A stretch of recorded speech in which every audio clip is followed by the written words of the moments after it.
The Justice Department launching an investigation into law enforcement's response to the mass shooting in Uvalde, Texas, as some in the community demand action from President Biden.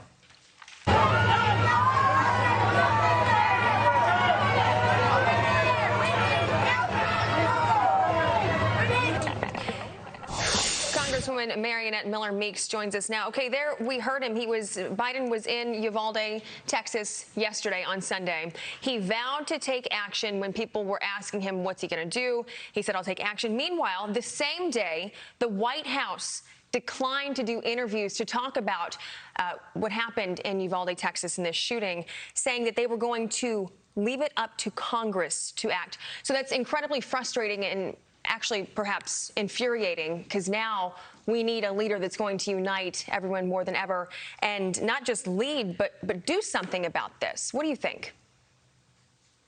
Well, I grew up and around Uvalde, Texas, in a little town called Lacoste when my dad was stationed at Lackland Air Force Base. And so first, I just want to say that, we are all mourning with this community. This was a tragic and devastating loss to them. But there is action that can be done. So, I think using the COVID monies that were appropriated last year, we can use that money, allow schools to use it for a security risk assessment, to have doors that only have a one-way entrance. All other doors are locked. So you can exit if there's an emergency, but you can only enter a school through one way.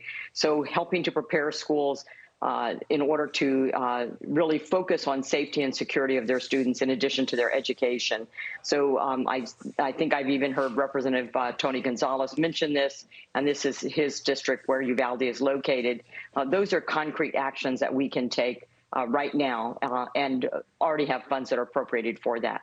Are you confident that the DOJ can get to the bottom of what happened so that something as horrible as what happened last Tuesday never happens again? Well, I certainly know that there are some, there were different stories that came out as this story unfolded.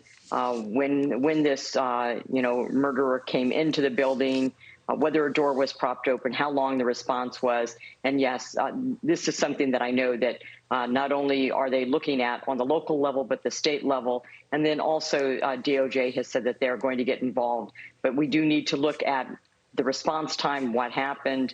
As this unfolds on Memorial Day, we also know that, courage is more than the absence of fear. Courage is going in despite your fear. And I think all of us are concerned about the response time and what was going on and what the police were thinking at the time of this incident.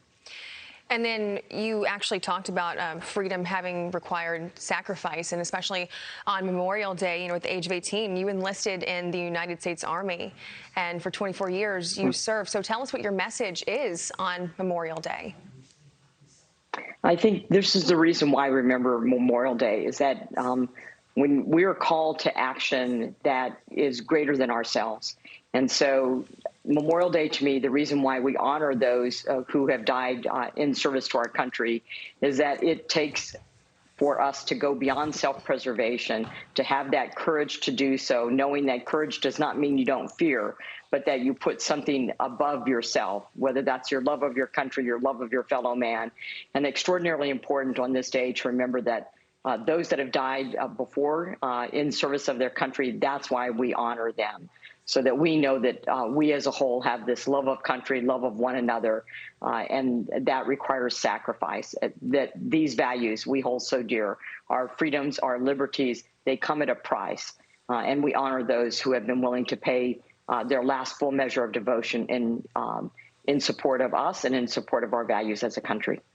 Congresswoman Mariannette Miller-Meeks, we thank you for your time on such a poignant morning, and we thank you for your service to our country. We appreciate it. Thank you.